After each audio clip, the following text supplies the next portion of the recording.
pretty genuine and caring person. I generally like meeting people, and I think that normally I get along well with people. So I like to be able to use kind of my caring and kindness to understand people where they're at. Yeah. As a therapist, what do you bring that other therapists might not? Like what is unique about you as a therapist? What are the things you do? I'm not sure if it's unique, but I'm very flexible. Like I said, I'm always going to try and meet the client where they're at. And that could be even being flexible in terms of when I make the appointments. I'm fine to work on weekends, I'm fine to work after hours, because I think it's really important for people to be able to go to their job. I don't really think it's a good idea to interrupt their job or whatever they're doing during the day. So I really try to book around what my clients' needs. And what kind of clients come to you? Usually people that have had some kind of trauma, either in their childhood, like childhood abuse, or people that have had anxiety or depressive symptoms most of their life. Um, Usually, and then there's some people that come to me for couples counseling, and I provide couples counseling and try to help them get back on track and find the love and the desire for each other.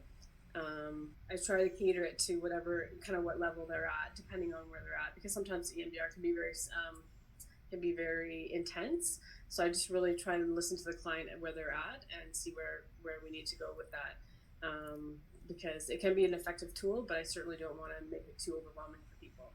Absolutely. I mean, one of the things I love about EMDR is the phases to ensure people have the resources to Yeah, cope when and it gets yeah, intense, right? Yeah. yeah, Yeah. yeah.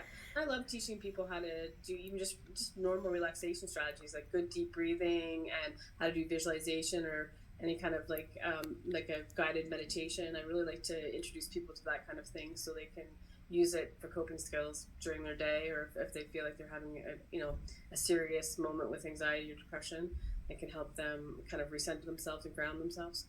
Support kids. Yes, I love working with kids. That was my main reason for going into social work in the first place, was kids. I started out at children's aid, and I really enjoyed that job because I felt like I was really trying to keep the families and the kids together, and really trying to help the parents, work on whatever the issues are. But I just love kids. I think they can teach us a lot. They're very truthful. They're very honest.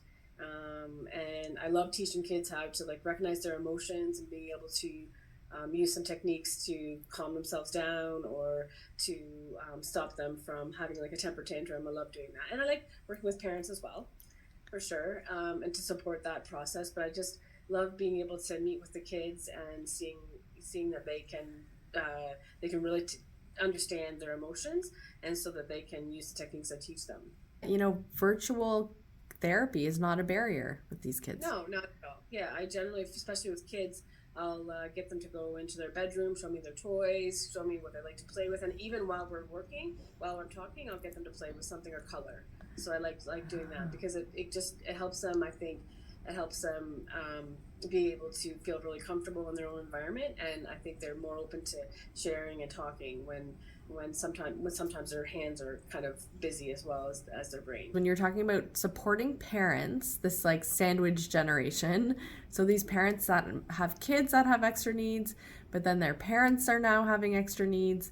Yeah, can you speak to that? Yeah, so yeah, I used to work at a family health team where I learned how to do assessments for a memory clinic, and that basically was assessing whether a parent, I'm sorry, whether it could be a parent or an individual had some type of either Alzheimer's or dementia, or if they had some other issue, it could have been depression. And so my job was to meet the family and try to get information about that parent or that person that was seeming to have memory difficulties, and then I would meet with the patient and try and determine whether or not they're depressed, because sometimes depression masks or causes us to have memory issues and causes us to mimic some of the symptoms of dementia.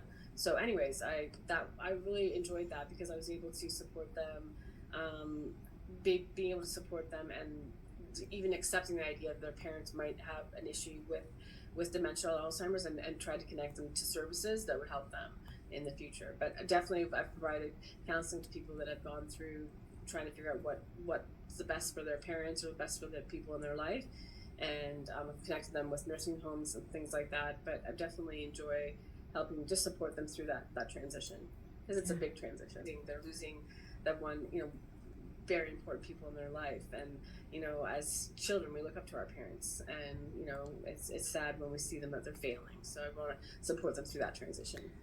Oh, so many important points that we don't hear. That validation and the anticipatory grief. Yeah. And at the other end, when the parents are learning of new diagnoses or disabilities of their own kids. Yes. Yeah. And I've worked with parents that have children who are autistic, and I really enjoy working with parents that have autistic children, just trying to help them cope with what might come up with their child, depending on the severity of the child's needs.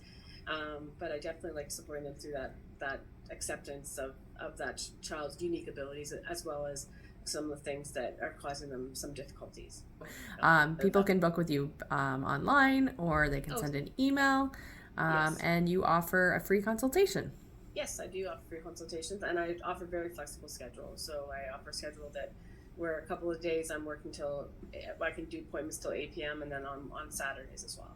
Yeah. If people